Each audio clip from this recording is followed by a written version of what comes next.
Hello everybody, this is StarCraft bringing you another commentary.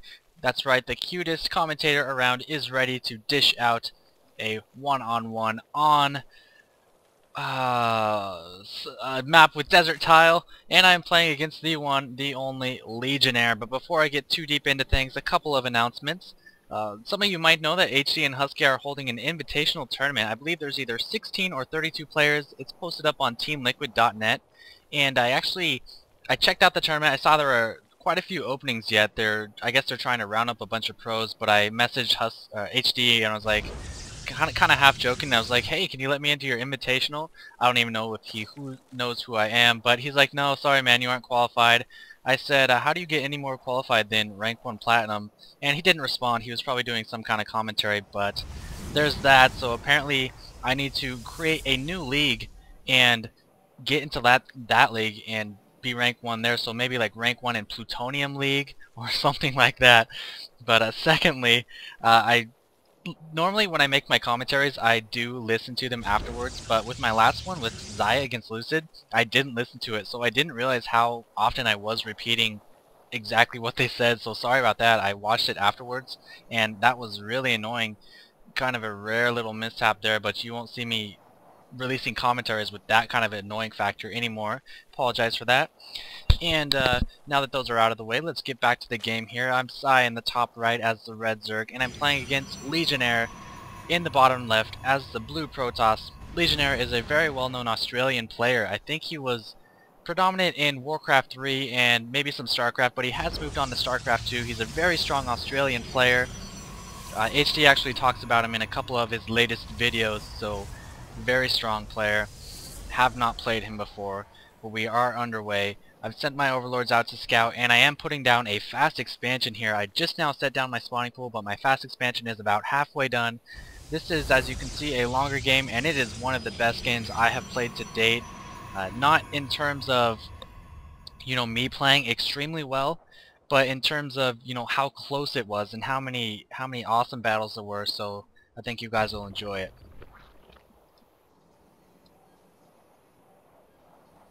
And we see a 1-gate cybernetics core opening from Legionnaire. It looks like he's chrono boosting his zealot.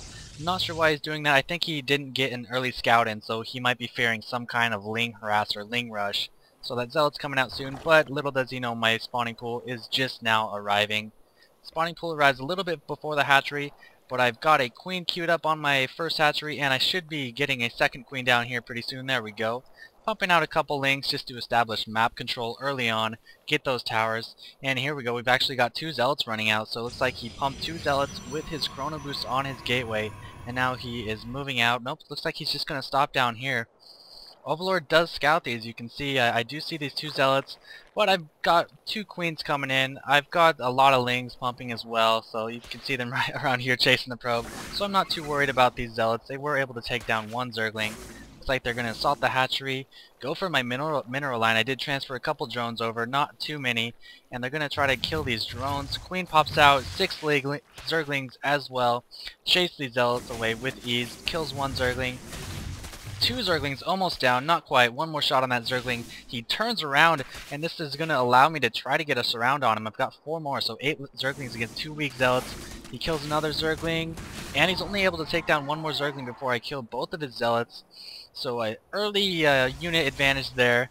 He's got a sentry building up energy and another zealot coming out. But I'm going to be working on saturating this expansion, harassing with some lings, seeing kind of what he has, and just working on production for now. Roach Warren has gone up. And here come the Zerglings with some attempted harasses, but he gets a nice force field and is able to trap 2 of them in and thwart any attempt I do at, getting into his mineral line and trying to kill a couple drones, a couple probes. Injecting larva. I should actually put down a creep tumor with my next 25 energy just because I don't need too much larva right now. I will in the future, so I always like having 2 queens, but she should just get over there and poop something out for me. Gonna work on destroying the rocks, but he detects this early on. He kind of expects it, I suppose, and moves his forces down there. But I've got him heavily outnumbered here. I'm gonna try to do what I can with these lings and kill him. They just got the speed upgrade, so I'm working on surrounding the sentry. He kind of jukes me a little bit, Nice force field protecting the sentry between those two zealots. Not enough lings to kill the force. I'm going to try to kill the sentry though. Do take out that sentry, and I save 5 lings out of 7, so good micro there on my part to surround that sentry and get out with some weak lings there. Gonna push up this ramp, but a cannon is there. Fuck, dude! Sorry guys, my StarCraft did just crash, so let's continue where I left off here.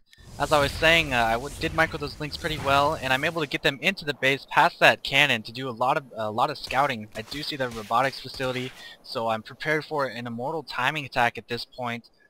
Even though I have my Roach Warren and roaches aren't very effective against immortals, in order to beat this kind of timing attack you can't just mass lings. It's good to have a combination of lings and roaches to deal with, you know, immortals, stalkers, sentry, and zealot push here.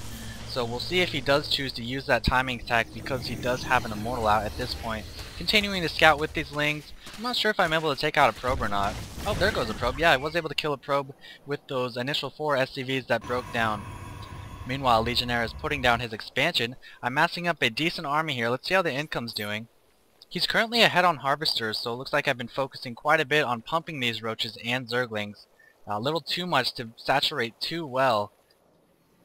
Then again, he does have way too many probes on these minerals, so if you look at the resources, despite having 8 more Harvesters than me, I actually have him beat quite a bit on resources. The only difference being I do not have 2 gas yet. But once I have 2 gas, we will be fairly even on resources, and I do have my expansion up, and so I'm able to split the mining on my minerals fairly even. So he will run out at his main before me, and he'll be mining only off of his expansion, while I'll be mining off of both of them about even. So that's one advantage I have in the economic game.